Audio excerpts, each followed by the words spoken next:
Más de 40 estados de costa a costa se encuentran en alerta por clima invernal que trae nieve, lluvias, fuertes vientos y riesgo de inundaciones según el Servicio Nacional de Meteorología. En Florida ya se han registrado poderosos tornados y un 75% de los condados están bajo emergencia. Y en Georgia, una persona murió por la caída de un árbol.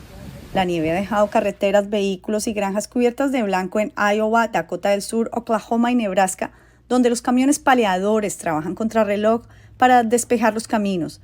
Nueva Jersey declaró el estado de emergencia y en Nueva York las autoridades emitieron una alerta por nieve y posibles cortes de electricidad. Los organismos de la ciudad y las compañías de servicios públicos están en consultas permanentes con la Oficina de Emergencias y el Servicio Meteorológico Nacional con el fin de preparar al personal para el mal tiempo, porque eso podría involucrar rescates, cierres de tráfico en carreteras y desvíos debido a la caída de árboles. Algunos distritos escolares cerraron las escuelas. Ya se registran cancelaciones en los aeropuertos y se anticipan más según FlightAware. Varias tormentas que se desplazan rápidamente dejaron a cientos de usuarios sin electricidad en el estado de Washington. Personas que trabajan a la intemperie toman medidas adicionales ante el clima extremo. Esas repatriaciones de presos que existen en el derecho internacional y que son una práctica cotidiana de las autoridades siempre se deciden caso por caso. De esta manera reacciona el gobierno de Colombia a lo anunciado por el presidente del Ecuador, Daniel Noboa, de deportar 1.500 prisioneros colombianos tras declarar la existencia de un conflicto armado interno en su país.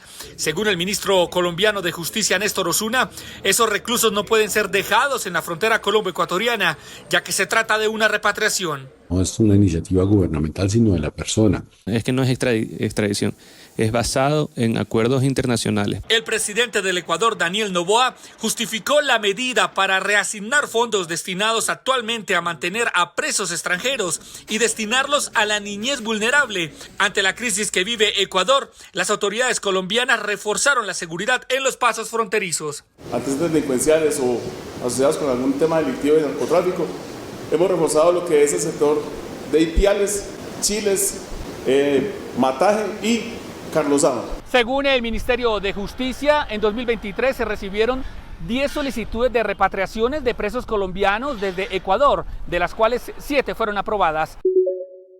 Más de 30 delegaciones han confirmado su asistencia a la transición de mando programada para el 14 de enero en Guatemala. Sin embargo, la tensión se reaviva por una posible orden de captura contra la vicepresidenta electa, Karin Herrera, ante lo cual el partido Movimiento Semilla solicitó un amparo ante la Corte de Constitucionalidad para evitar la posible detención, pese a que Herrera goza de inmunidad. En un proyecto de resolución presentado este miércoles, 5 senadores demócratas estadounidenses piden a los departamentos de Estado y del Tesoro preparar sanciones para responsabilizar a funcionarios públicos y actores del sector privado en Guatemala si no ocurre la transición de poder. Mientras, ante la OEA, el aún presidente Alejandro Yamatei se refirió a la injerencia de Estados Unidos al sancionar anteriormente a más de 100 diputados. Y denunciamos a un gobierno que se atrevió a suspender la visa a más de 100 diputados.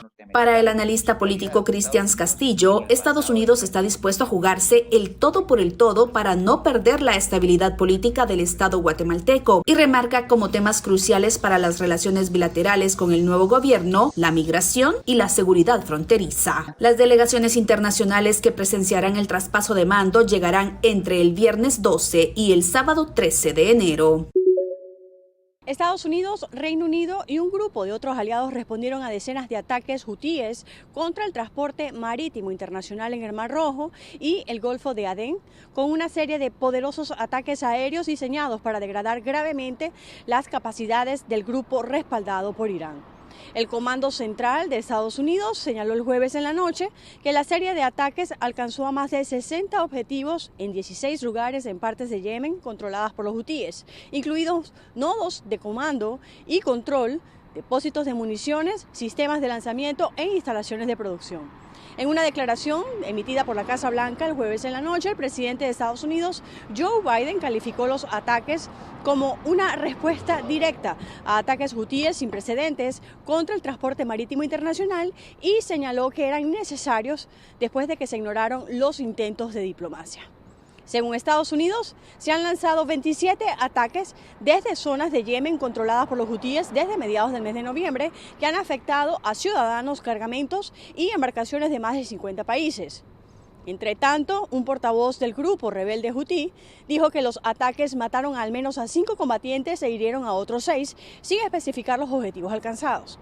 Los ataques estadounidenses y británicos, llevados a cabo con la ayuda también de Australia, Canadá, Países Bajos, fueron lanzados desde aviones de combate, buques de superficie y submarinos, pues así lo puntualizó un funcionario de defensa estadounidense. Desde Washington les informó Sofía Pisani de La Voz de América para Telearuba.